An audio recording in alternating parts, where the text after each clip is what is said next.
नमस्कार plus news में आपका स्वागत है। मैं हूं आपके साथ राजकिशन नडाल। अभी तक की मुख्य हेडलाइंस पर। सीएम नीतीश कुमार का जनता दरबार, कई मामलों का हुआ निष्पादन। बिहार में बढ़ते कोरोना संक्रमण की वजह से सरकारी कार्यालय में बायोमेट्रिक माध्यम से नहीं बनेगी हाजिरी, गृह विभाग ने दिया आदेश। पटना में 2 कुख्यात सहित 6 अपराधी को पुलिस ने किया गिरफ्तार, हथियार और कारतूस बरामद। और पटना में नियुक्ति की मांग को लेकर डाटा एंट्री ऑपरेटर अभ्यर्थी का हंगामा, पुलिस ने जमकर भांजी लाठी। अब खबरें विस्तार से। मुख्यमंत्री नीतीश कुमार जनता दरबार में हाजिर होकर जन शिकायत सुने। सीएम नीतीश कुमार फरियादियों की शिकायत पर अधिकारी को आवश्यक निर्देश दिए। समाज कल्याण विभाग में सेविका सहायिका बहाली में शिकायत सुनकर मुख्यमंत्री तल्ख हो गए। आंगनबाड़ी में भ्रष्टाचार की शिकायत सुनकर सीएम नीतीश कुमार ने विभाग के प्रधान सचिव से कहा कि यह क्या हो रहा है। सेविका बहाली में गड़बड़ी की शिकायत मिलने पर सीएम ने समाज कल्याण विभाग के प्रधान सचिव को फोन लगाकर कहा कि फिर से शिकायत मिल रही है। पिछली दफे हमने इस संबंध में कहा था, इसके बाद भी शिकायतें मिल रही है। तो वहीं प्रोत्साहन राशि और स्टूडेंट क्रेडिट कार्ड का मुद्दा भी जनता दरबार में उठा, जिसके बाद सीएम मीडिया के सामने कई मुद्दों को लेकर मुखातिब भी हुए। तो आप तो सब जानते ही हैं कि हमारी पार्टी ने पिछले 2 बार में तो जहाँ भी था, हम जहाँ थे उससे अलग को दिया, जो हमको पसंद आया, जो वोट आया। तो अभी तो कोई नौबत नहीं आई है, अभी तो ऐसा कुछ आया नहीं है। अभी तो कहीं से कोई कौन उम्मीदवार होंगे, एक ही होंगे कि अनेक होंगे, कोई बात तो हुई नहीं है। और हमको नहीं लगता कोई वार्तालाप है, कोई बातचीत भी है। अभी तक तो किसी भी प्रकार का दृश्य नहीं कर रहे। तो जिसका जो अपना काम है करे ना, तो उसमें क्या दिक्कत है। ये सब तो न्यूज़पेपर में रखा ही रहता है, तो देखते ही रहते हैं। लेकिन कोई जो भी बात लोग कर रहे हैं, तो बात तो सामने ना आएगी कि कौन कहाँ से है। और अभी जो हम लोग एनडीए में है, तो इसकी तरफ से कौन आएगा, एक आएगा कि फिर इसमें कोई होगा। तो ये सब बात तो आगे की ना बात है, अभी तक तो कोई बात नहीं आई। इसलिए अभी इस पर प्रतिक्रिया क्या व्यक्त करना। कैंडिडेट के बेसिस पर कोई निर्णय लेने का संभावना क्या था अभी संभावना कि अभी कोई बातचीत अपना अंदरूनी बात। अरे ये तो सब न्यूज़पेपर में छपाई हुआ है। तो उसने किया तो पार्टी ने तो एक्शन ले ही लिया था। देखिए, कुछ चीज़ों के बारे में और उसके बाद भी कहाँ कहाँ बहुत जगह हुआ। आपको यहाँ भी कुछ जगहों पर कहीं कहीं कोई प्रदर्शन हुआ। तो हमने तो उसी दिन सब अपने अधिकारियों को बुलाया कि ज़रा इस बात को देख लीजिए। और बिहार में तो बिल्कुल कोई कहीं इधर से उधर बात नहीं रहती है, लोग एक दूसरे का ख्याल रखते हैं। तो अगर कोई बात हो गई है तो पूरी बात को देखिए कि अगर मामला क्या है। तो जो कुछ भी किसी ने कोई स्टेटमेंट दिया तो उस पर तो कोई एक्शन हो ही गया, और कहा ही है, केस तक एफआईआर भी हो गया, सब कुछ हो गया। तो उसके बाद भी अगर इस तरह की कोई बात हो रही है तो इस पर ज़रूर ध्यान रखना चाहिए। देखिए, कभी कभी आप चाहे जितना भी करिएगा ना, कुछ लोग, हमको तो लगता है कि ज़रा कुछ जानबूझ करके आपस में झगड़ा करना चाहते हैं। कोई ज़रूरी नहीं है कि स्वाभाविक रूप से कोई चीज़ हो। तो जब इस बात को लेकर के एक्शन भी किया, सब कुछ किया, तो फिर इस तरह से क्या करने की ज़रूरत है। इसलिए हम तो इसके भाई, हमको तो आश्चर्य होता है। और अपने बिहार में चूँकि एक ही दिन 10-11 जगह, कई जगह पर लोग को जुलूस निकाला, क्या निकाला, वैसे ही शाम में जैसे ही जानकारी हुई और हम रिव्यू कर रहे थे दूसरे मामलों का, और उसी दिन शाम में जब पता चला तो फिर हमने फिर अधिकारियों को बुलाया। यहीं पर हैं ही सब, चीफ सेक्रेटरी हैं, आपके डीजीपी, सब लोगों को बुलाया और कहा कि तत्काल देख लीजिए कि कहीं कुछ नहीं हो। तो खैर बिहार में तो वो सब स्थिति ठीक है, नॉर्मल है। तो इसलिए इन सब चीज़ों को बहुत ज़्यादा प्रभावित करना ठीक नहीं। कितना भी करते रहिए तब भी कुछ ना कुछ तो झगड़ा करवे करेगा आपस में बिना मतलब का। तो कोई ज़रूरी नहीं है कि हो ही कुछ। और यहाँ पर तो आप देख रहे हैं कि कैसा माहौल है। ऐसा तो कोई माहौल नहीं है, यहाँ किसी तरह के विवाद का कोई माहौल नहीं है। और यहाँ के लोग भी, और दूसरी बात है यहाँ का प्रशासन, पुलिस, सब इन सब बातों को लेकर के सक्रिय रहता है। बड़ी खबर पटना से है, जहां पुलिस ने नियुक्ति की मांग को लेकर प्रदर्शन कर रहे डाटा एंट्री ऑपरेटर अभ्यर्थी पर लाठीचार्ज किया है। अभ्यर्थी सुबह से ही बेल्टॉन भवन के समक्ष अपनी मांगों को लेकर प्रदर्शन कर रहे थे। इसी दौरान पुलिस ने लाठीचार्ज कर सैकड़ों की संख्या में प्रदर्शन कर रहे अभ्यर्थियों को खदेड़ दिया। पुलिस ने कई अभ्यर्थियों को हिरासत में लिया है। जानकारी के मुताबिक सुबह से ही सैकड़ों की संख्या में बेल्टॉन भवन पहुंचे अभ्यर्थी नियुक्ति की मांग को लेकर हंगामा कर रहे थे। साल 2019 में आयोजित हुई परीक्षा के सफल अभ्यर्थी नियुक्ति की मांग को लेकर के बेल्टॉन भवन के पास जमा हुए थे। अभ्यर्थी का कहना है कि परीक्षा पास किए काफ़ी समय बीत गया है, लेकिन अभी तक ज्वाइनिंग नहीं हुआ है। इसी को लेकर के अभ्यर्थी नाराज थे, जिसके बाद पुलिस ने स्थिति को संभालने के लिए अभ्यर्थी पर लाठीचार्ज कर दिया।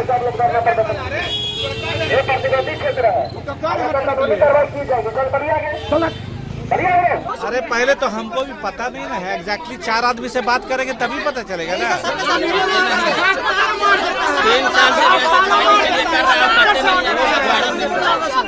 ऊपर से ऑर्डर आया खाली आश्वासन दिया जाता है। क्या करेगा? आश्वासन के सिवा कुछ नहीं। रिक्तियाँ रहने के बाद भी ज्वाइनिंग क्यों नहीं सर बताया जाए। हम लोग एक बार आने में 1000 खर्च होता है, वो पैसा कौन दे? घर वाले भी थक गए पैसा देते थे। तुम लोग क्या कर रहा, बहाना कर रहा। बेल्टॉन ऑफिस के नाम पर कहाँ जा रहा? घूमने जा रहा। पटना हम लोग को घूमने का शौक नहीं है, इतना पसीना बहाने का शौक नहीं। सर रिक्तियाँ रहने के बाद रुको, रिक्तियाँ रहने के बाद ज्वाइनिंग क्यों नहीं, हमको ये क्लियर बताइए। 2000 रिक्तियाँ है, 1200 LRC में है, PWD में है 200 रिक्तियाँ। इतना रिक्तियाँ रहने के बाद ज्वाइनिंग क्यों नहीं? सर हमको लिखित आश्वासन दे दे कि ज्वाइनिंग हो जाएगा, 2 महीना में हम लोग चले जाएंगे, बिंदास सबको ले चलेंगे, लेकिन लिखित आश्वासन चाहिए, ऐसे नहीं चाहिए। हम लोग एक आश्वासन मिल जाए, हम लोग चले जाएंगे। बिहार में बढ़ रहे कोरोना संक्रमण को लेकर के सरकारी कार्यालय में तत्काल बायोमेट्रिक माध्यम से उपस्थिति नहीं दर्ज कराई जाएगी, जिसे लेकर गृह विभाग ने आदेश जारी किया है। आदेश में बताया गया है कि बढ़ते कोरोना संक्रमण के चलते सभी सरकारी कार्यालय में अस्थायी रूप से बायोमेट्रिक माध्यम से हाजिरी बनवाने की व्यवस्था को रोक दिया जाए। गृह विभाग के अपर मुख्य सचिव चैतन्य प्रसाद ने बताया कि बिहार में बढ़ रहे कोविड संक्रमण की वजह से सभी सरकारी कार्यालय को आदेश जारी किया गया है कि अगले 2 सप्ताह तक AEBS एवं BBAS के माध्यम से पदाधिकारी और कर्मचारी उपस्थिति नहीं दर्ज कराएं। राष्ट्रवादी जनलोक पार्टी का प्रदेश और जिला पदाधिकारी की 1 दिवसीय बैठक आयोजित की गई है। बिहार प्रदेश अध्यक्ष कुमार सुनील सिंह की अध्यक्षता में प्रदेश कार्यालय पटना में यह बैठक आयोजित की गई है। बैठक की अध्यक्षता कर रहे प्रदेश अध्यक्ष सुनील सिंह ने प्रेस को संबोधित करते हुए कहा है कि बिहार में अगले 6 महीने में पार्टी में 1 लाख नए सक्रिय सदस्यों को जोड़ने का लक्ष्य रखा गया और पूरे बिहार प्रदेश में बूथ स्तर तक संगठन को मजबूत भी किया जाएगा। गया था कि हमने एक लक्ष्य रखा है सदस्यता को लेकर के। आज से सदस्यता हमने शुरू किया है विधिवत, और हमारा लक्ष्य है कि इस साल के अंत तक 1 लाख सक्रिय सदस्यों को पार्टी से जोड़ा जाए। ये एक लक्ष्य हुआ। दूसरा, ज़्यादा से ज़्यादा नौजवानों को जोड़ें, महिला वर्ग को जोड़ें और जन समस्याओं से कैसे पार्टी को जोड़ा जाए और उनकी आवाज़ बना जाए। आज महंगाई है, बेरोजगारी है, बहुत सारे समाज में बहुत सारे मुद्दे हैं। सामाजिक सौहार्द मिट रहा है समाज से। आप जैसा कि आप सब देख रहे हैं क्या क्या घटनाएं घटित हो रही हैं। तो सामाजिक सौहार्द कैसे बना रहे और कैसे बेरोजगारी और महंगाई से कैसे लोगों को निजात मिले, इसके लिए एक संघर्ष की रूपरेखा तैयार करने, लोगों को जोड़ने। और हम साका दिवस के रूप में मनाते हैं, शौर्य साका दिवस माता पद्मिनी के सम्मान में। तो वो 26 अगस्त को मनाया जाता है। उसकी तैयारी को लेकर के उसके स्थल चयन तो नहीं हुआ है, लेकिन तिथि है 26 अगस्त। 26 अगस्त को पिछले साल भी मनाया गया था, इस साल भी मनाया जाएगा। तो उसी की तैयारी के संबंध में हम लोगों ने किया था और ज़्यादा से ज़्यादा लोग उसमें शामिल हों। कहाँ पर ये कार्यक्रम होगा, कौन लोग आएंगे? स्थल चयन अभी नहीं किया गया। स्थल चयन करके सूचना दे दी जाएगी, क्योंकि उस समय बरसात का समय होता है और बरसात के कारण बड़ा सावधानी से स्थल चयन करना पड़ता है। कौन लोग आएंगे? मुख्य रूप से हमारी पार्टी के लोग रहेंगे, हमारी पार्टी के लोग रहेंगे और अन्य दलों से जो भी अन्य दल के नेताओं को भी उसमें शामिल किया जाएगा।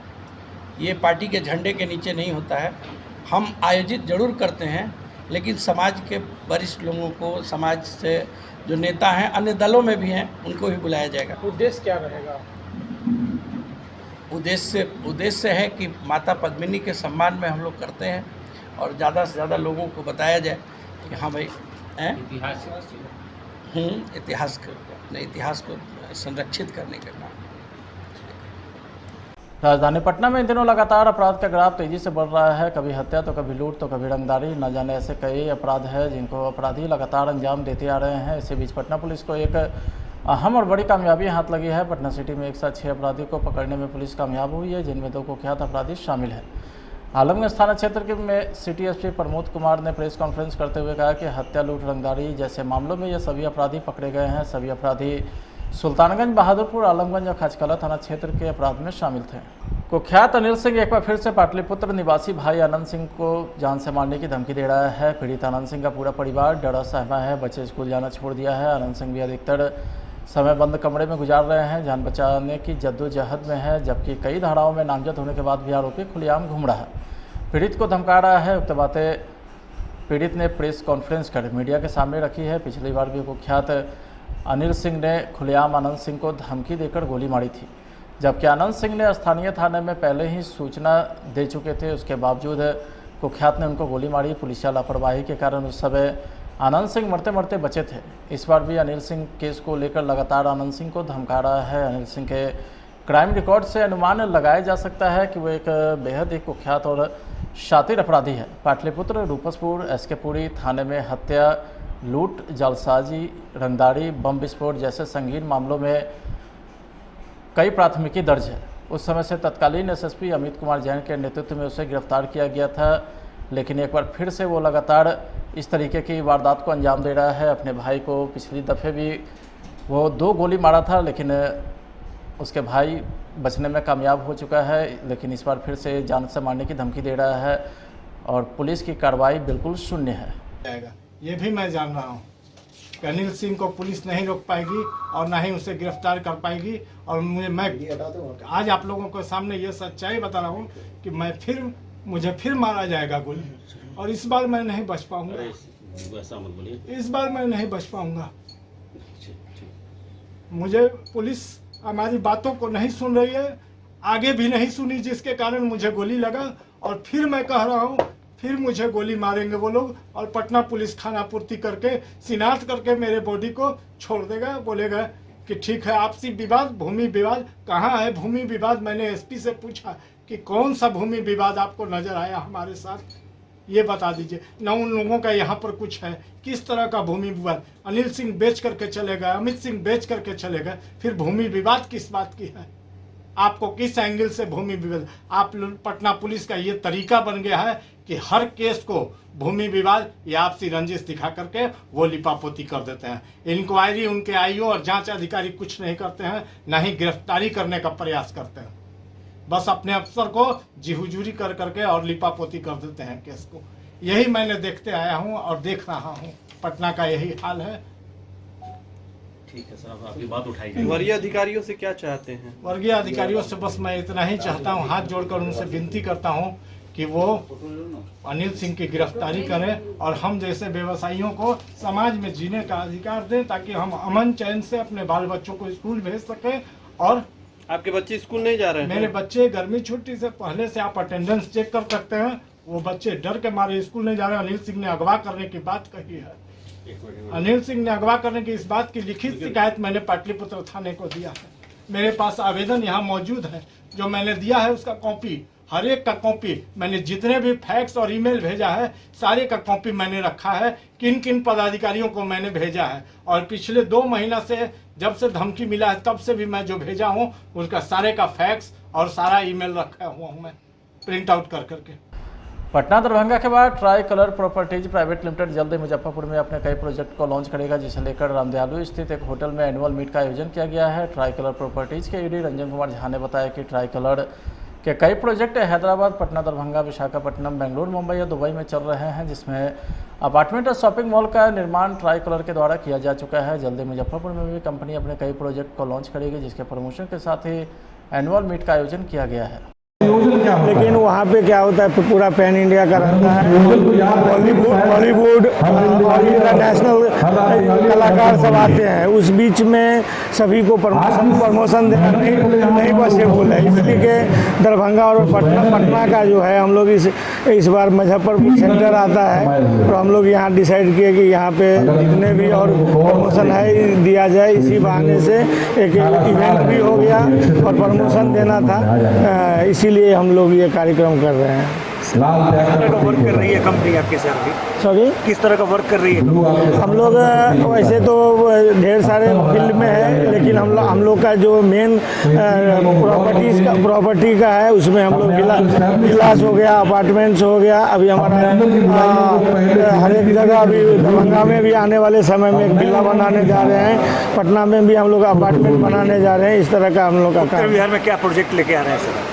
आज हम यहाँ पे भी डिक्लेयर करने वाले हैं। मुजफ्फरपुर में भी आपको एक जल्दी हमारा देखने का मिलेगा, और दरभंगा में भी एक नया प्रोजेक्ट लॉन्च हो रहा है। Ranjan Kumar Jha, executive director Trackler group. Madhubani जिला मुख्यालय स्थित मिल्लत टीचर ट्रेनिंग कॉलेज में जिले के हज के लिए जाने वाले हजी लोगों को टीका ड्रॉप पिलाने को लेकर के कार्यक्रम आयोजित किए गए। इस कार्यक्रम में जिले से कुल 67 हज यात्रा करने वाले लोग टीका लेने पहुंचे हैं, जिसमें हज यात्रा के लिए तैयार 38 पुरुष 29 महिला शामिल हैं। तो मेनिंगोकोकल मेनिंजाइटिस और ओरल पोलियो वैक्सीन दिया गया। सारे हज यात्री हैं। तो इन लोगों का और भी कहीं टीका पड़ेगा सर कि ये लास्ट है?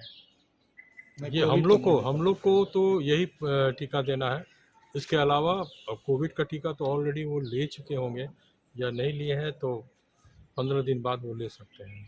मामला मधुबनी जिले के कलवाही प्रखंड क्षेत्र के नरार पंचायत के पश्चिमी वार्ड नंबर 2 के महादेव झा की अंतिम इच्छा थी कि गांव में आरसीसी पुल बने। उन्होंने बेटे और परिजनों से इस बात की इच्छा भी जताई थी। उन्होंने कहा था कि साल 2019 में बरसात के बाद पिता बगीचा और खेत देखने जा रहे थे। सड़क पर पुल नहीं होने के कारण वह कीचड़ से भरे पानी में फिसलकर गिर पड़े, जिससे उन्हें काफ़ी चोटें आई थी। वहाँ से घर आने के बाद पिता महादेव झा ने बेटे को बुलाकर बेटे से संकल्पित करवाते हुए कहा था कि उनकी मृत्यु के बाद भोज के पीछे पैसे का दुरुपयोग नहीं करना, उस भोज के पैसे से लोगों के लिए पुल तैयार करवा देना। बेटे ने पिता की इच्छा व आदेश का पालन करते हुए उनकी मृत्यु के बाद श्राद्ध भोज में कटौती करते हुए खर्च कर बदले में गांव वालों के लिए आरसीसी पुल बनवा दिया है, जिसे तैयार करने में 5 लाख रुपए की खर्च आई। बहुत दिक्कत।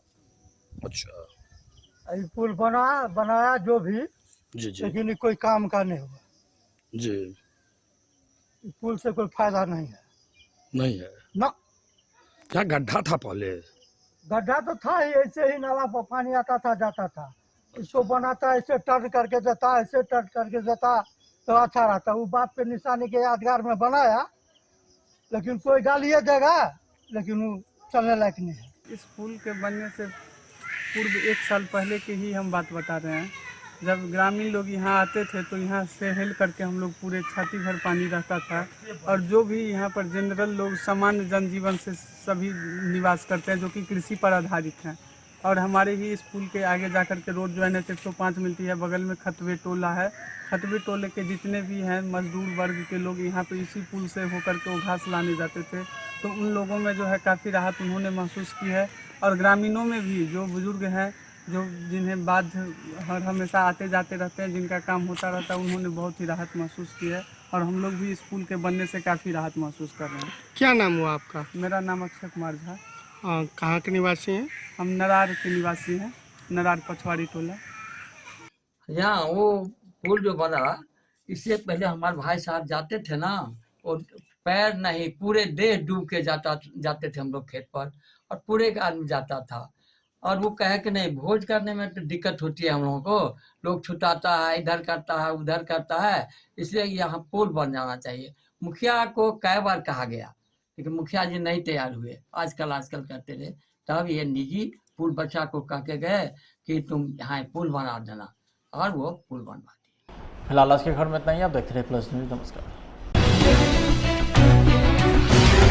मुख्यमंत्री नीतीश कुमार जनता दरबार में हाजिर होकर जन शिकायत सुने। सीएम नीतीश कुमार फरियादियों की शिकायत पर अधिकारी को आवश्यक निर्देश दिए। समाज कल्याण विभाग में सेविका सहायिका बहाली में शिकायत सुनकर मुख्यमंत्री तल्ख हो गए। आंगनबाड़ी में भ्रष्टाचार की शिकायत सुनकर सीएम नीतीश कुमार ने विभाग के प्रधान सचिव से कहा कि यह क्या हो रहा है। सेविका बहाली में गड़बड़ी की शिकायत मिलने पर सीएम ने समाज कल्याण विभाग के प्रधान सचिव को फोन लगाकर कहा कि फिर से शिकायत मिल रही है। पिछली दफे हमने इस संबंध में कहा था, इसके बाद भी शिकायतें मिल रही है। तो वहीं प्रोत्साहन राशि और स्टूडेंट क्रेडिट कार्ड का मुद्दा भी जनता दरबार में उठा, जिसके बाद सीएम मीडिया के सामने कई मुद्दों को लेकर मुखातिब भी हुए।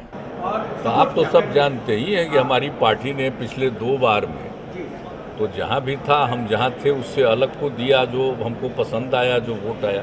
तो अभी तो कोई नौबत नहीं आई है, अभी तो ऐसा कुछ आया नहीं है। अभी तो कहीं से कोई कौन उम्मीदवार होंगे, एक ही होंगे कि अनेक होंगे, कोई बात तो हुई नहीं है। और हमको नहीं लगता कोई वार्तालाप है, कोई बातचीत भी है। अभी तक तो किसी भी प्रकार का दृश्य नहीं।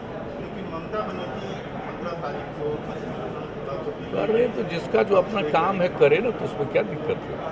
ये सब तो न्यूज़पेपर में रखा ही रहता है, तो देखते ही रहते हैं। लेकिन कोई जो भी बात लोग कर रहे हैं, तो बात तो सामने ना आएगी कि कौन कहाँ से है। और अभी जो हम लोग एनडीए में है, तो इसकी तरफ से कौन आएगा, एक आएगा कि फिर इसमें कोई होगा, तो ये सब बात तो आगे की ना बात है। अभी तक तो कोई बात नहीं आई, इसलिए अभी इस पर प्रतिक्रिया क्या व्यक्त करना। कैंडिडेट के बेसिस पर कोई निर्णय लेने का संभावना क्या थे अभी संभावना कि अभी कोई बातचीत अपना अंदरूनी बात। अरे ये तो सब न्यूज़पेपर में छपाई हुआ है, तो उसने क्या, तो पार्टी ने तो एक्शन ले ही लिया था। देखिए कुछ चीज़ों के बारे में और उसके बाद भी कहाँ कहाँ बहुत जगह हुआ। आपको यहाँ भी कुछ जगहों पर कहीं कहीं कोई प्रदर्शन हुआ, तो हमने तो उसी दिन सब अपने अधिकारियों को बुलाया कि ज़रा इस बात को देख लीजिए। और बिहार में तो बिल्कुल कोई कहीं इधर से उधर बात नहीं रहती है, लोग एक दूसरे का ख्याल रखते हैं। तो अगर कोई बात हो गई है तो पूरी बात को देखिए कि अगर मामला क्या है। तो जो कुछ भी किसी ने कोई स्टेटमेंट दिया, तो उस पर तो कोई एक्शन हो ही गया और कहा ही है, केस तक FIR भी हो गया, सब कुछ हो गया। तो उसके बाद भी अगर इस तरह की कोई बात हो रही है, तो इस पर ज़रूर ध्यान रखना चाहिए। देखिए कभी कभी आप चाहे जितना भी करिएगा ना, कुछ लोग, हमको तो लगता है कि ज़रा कुछ जानबूझ करके आपस में झगड़ा करना चाहते हैं। कोई ज़रूरी नहीं है कि स्वाभाविक रूप से कोई चीज़ हो। तो जब इस बात को लेकर के एक्शन भी किया, सब कुछ किया, तो फिर इस तरह से क्या करने की ज़रूरत है। इसलिए हम तो इसके भाई, हमको तो आश्चर्य होता है।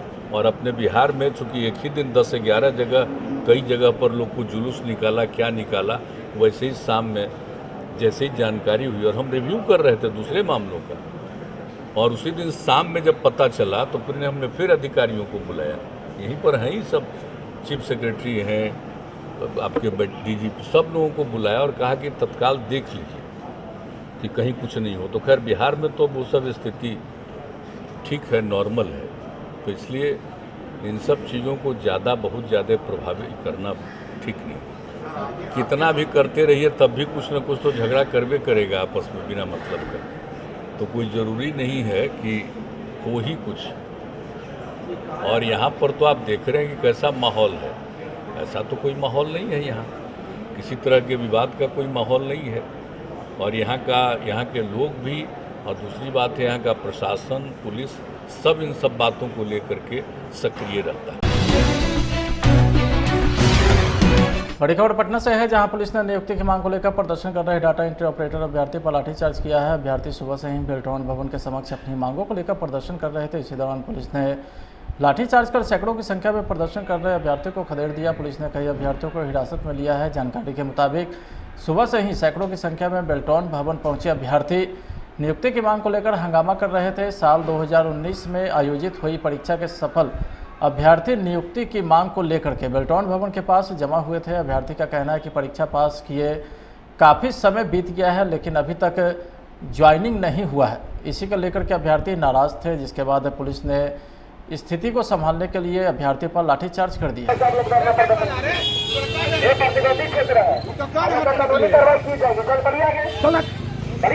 अरे पहले तो हमको भी पता नहीं ना है, एग्जैक्टली 4 आदमी से बात करेंगे तभी पता चलेगा ना।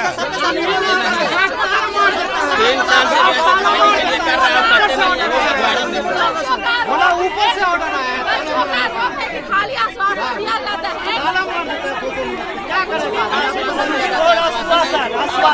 पैसा कुछ नहीं, रिक्तियाँ रहने के बाद भी ज्वाइनिंग क्यों नहीं सर बताया जाए। हम लोग एक बार आने में 1000 खर्च होता है, वो पैसा कौन देगा? घर वाले भी थक गए पैसा देते थे। तुम लोग क्या कर रहा, बहाना कर रहा, वेस्टर्न ऑफिस के नाम पर कहाँ जा रहा, घूमने जा रहा पटना। हम लोग को घूमने का शौक नहीं है, इतना पसीना बहाने का शौक नहीं। सर रिक्तियाँ रहने के बाद रिक्तियाँ रहने के बाद ज्वाइनिंग क्यों नहीं, हमको ये क्लियर बताइए।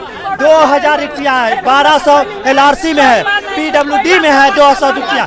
इतना रिक्तियाँ रहने के बाद ज्वाइनिंग क्यों नहीं? सर हमको लिखित आश्वासन दे दे कि ज्वाइनिंग हो जाएगा, 2 महीना में हम लोग चले जाएंगे, बिंदास सबको ले चलेंगे, लेकिन लिखित आश्वासन चाहिए, ऐसे नहीं चाहिए। हम लोग एक आश्वासन मिल जाए, हम लोग चले जाएंगे। बिहार में बढ़ रहे कोरोना संक्रमण को लेकर के सरकारी कार्यालय में तत्काल बायोमेट्रिक माध्यम से उपस्थिति नहीं दर्ज कराई जाएगी, जिसे लेकर गृह विभाग ने आदेश जारी किया है। आदेश में बताया गया कि बढ़ते कोरोना संक्रमण के चलते सभी सरकारी कार्यालय में अस्थायी रूप से बायोमेट्रिक माध्यम से हाजिरी बनवाने की व्यवस्था को रोक दिया जाए। गृह विभाग के अपर मुख्य सचिव चैतन्य प्रसाद ने बताया कि बिहार में बढ़ रहे कोविड संक्रमण की वजह से सभी सरकारी कार्यालय को आदेश जारी किया गया है कि अगले 2 सप्ताह तक AEBS एवं BBAS के माध्यम से पदाधिकारी और कर्मचारी उपस्थिति नहीं दर्ज कराएं। तो ख्यात अनिल सिंह एक बार फिर से पाटलिपुत्र निवासी भाई आनंद सिंह को जान से मारने की धमकी दे रहा है। पीड़ित आनंद सिंह का पूरा परिवार डरा सहमा है, बच्चे स्कूल जाना छोड़ दिया है। आनंद सिंह भी अधिकतर समय बंद कमरे में गुजार रहे हैं, जान बचाने की जद्दोजहद में है, जबकि कई धाराओं में नामजद होने के बाद भी आरोपी खुलेआम घूम रहा है, पीड़ित को धमका रहा है। उक्त बातें पीड़ित ने प्रेस कॉन्फ्रेंस कर मीडिया के सामने रखी है। पिछली बार भी कुख्यात अनिल सिंह ने खुलेआम आनंद सिंह को धमकी देकर गोली मारी थी, जबकि आनंद सिंह ने स्थानीय थाने में पहले ही सूचना दे चुके थे। उसके बावजूद कुख्यात ने उनको गोली मारी। पुलिस लापरवाही के कारण उस समय आनंद सिंह मरते मरते बचे थे। इस बार भी अनिल सिंह केस को लेकर लगातार आनंद सिंह को धमका रहा है। अनिल सिंह के क्राइम रिकॉर्ड से अनुमान लगाया जा सकता है कि वो एक बेहद ही कुख्यात और शातिर अपराधी है। पाटलिपुत्र, रूपसपुर, SK पुरी थाने में हत्या, लूट, जालसाजी, रंगदारी, बम विस्फोट जैसे संगीन मामलों में कई प्राथमिकी दर्ज है। उस समय से तत्कालीन SSP अमित कुमार जैन के नेतृत्व में उसे गिरफ्तार किया गया था, लेकिन एक बार फिर से वो लगातार इस तरीके की वारदात को अंजाम दे रहा है। अपने भाई को पिछली दफ़े भी वो 2 गोली मारा था, लेकिन उसके भाई बचने में कामयाब हो चुका है, लेकिन इस बार फिर से जान से मारने की धमकी दे रहा है और पुलिस की कार्रवाई बिल्कुल शून्य है। ये भी मैं जान रहा हूँ कि अनिल सिंह को पुलिस नहीं रोक पाएगी और ना ही उसे गिरफ्तार कर पाएगी। और मैं आज आप लोगों के सामने ये सच्चाई बता रहा हूँ कि मुझे फिर मारा जाएगा गोली, और इस बार मैं नहीं बच पाऊंगा, इस बार मैं नहीं बच पाऊंगा। मुझे पुलिस हमारी बातों को नहीं सुन रही है, आगे भी नहीं सुनी, जिसके कारण मुझे गोली लगा। और फिर मैं कह रहा हूँ, फिर मुझे गोली मारेंगे वो लोग, और पटना पुलिस खाना पूर्ति करके शिनाख्त करके मेरे बॉडी को छोड़ देगा। बोलेगा कि ठीक है, आपसी विवाद, भूमि विवाद कहाँ है? भूमि विवाद मैंने SP से पूछा कि कौन सा भूमि विवाद आपको नजर आया हमारे साथ, ये बता दीजिए ना। उन लोगों का यहाँ पर कुछ है, किस तरह का भूमि विवाद? अनिल सिंह बेच करके चले गए, अमित सिंह बेच करके चले गए, फिर भूमि विवाद किस बात की है? आपको किस एंगल से भूमि विवाद? आप पटना पुलिस का ये तरीका बन गया है कि हर केस को भूमि विवाद या आपसी रंजिश दिखा करके वो लिपापोती कर देते हैं। इंक्वायरी उनके IO और जांच अधिकारी कुछ नहीं करते हैं, ना ही गिरफ्तारी करने का प्रयास करते हैं। बस अपने अफसर को जी हुजूरी कर करके और लिपापोती कर देते हैं केस को। यही मैंने देखते आया हूं और देख रहा हूं, पटना का यही हाल है। ठीक है साहब, आपकी बात उठाई। वर्गीय अधिकारियों से क्या चाहते हैं? वर्गीय अधिकारियों से बस मैं इतना ही चाहता हूं, हाथ जोड़कर उनसे विनती करता हूं कि वो अनिल सिंह की गिरफ्तारी करें और हम जैसे व्यवसायियों को समाज में जीने का अधिकार दें, ताकि हम अमन चैन से अपने बाल बच्चों को स्कूल भेज सकें। और आपके बच्चे स्कूल नहीं जा रहे हैं? मेरे बच्चे गर्मी छुट्टी से पहले से आप अटेंडेंस चेक कर सकते हैं, वो बच्चे डर के मारे स्कूल नहीं जा रहे। अनिल सिंह ने अगवा करने की बात कही है। अनिल सिंह ने अगवा करने की इस बात की लिखित शिकायत मैंने पाटलिपुत्र थाने को दिया है। मेरे पास आवेदन यहाँ मौजूद है, जो मैंने दिया है उसका कॉपी, हर एक का कॉपी, मैंने जितने भी फैक्स और ईमेल भेजा है सारे का कॉपी मैंने रखा है, किन किन पदाधिकारियों को मैंने भेजा है। और पिछले 2 महीना से जब से धमकी मिला है तब से भी मैं जो भेजा हूँ उसका सारे का फैक्स और सारा ईमेल रखा हुआ हूँ मैं प्रिंट आउट कर करके। मधुबनी जिला मुख्यालय स्थित मिल्लत टीचर ट्रेनिंग कॉलेज में जिले के हज के लिए जाने वाले हजी लोगों को टीका ड्रॉप पिलाने को लेकर के कार्यक्रम आयोजित किए गए। इस कार्यक्रम में जिले से कुल 67 हज यात्रा करने वाले लोग टीका लेने पहुंचे हैं, जिसमें हज यात्रा के लिए तैयार 38 पुरुष 29 महिला शामिल है। तो मेनिंगोकोकल मेनिंजाइटिस और ओरल पोलियो वैक्सीन दिया गया। सारे हज यात्री हैं। तो इन लोगों का और भी कहीं टीका पड़ेगा सर कि ये लास्ट है? ये हम लोग को तो यही टीका देना है। इसके अलावा कोविड का टीका तो ऑलरेडी वो ले चुके होंगे या नहीं लिए हैं तो 15 दिन बाद वो ले सकते हैं।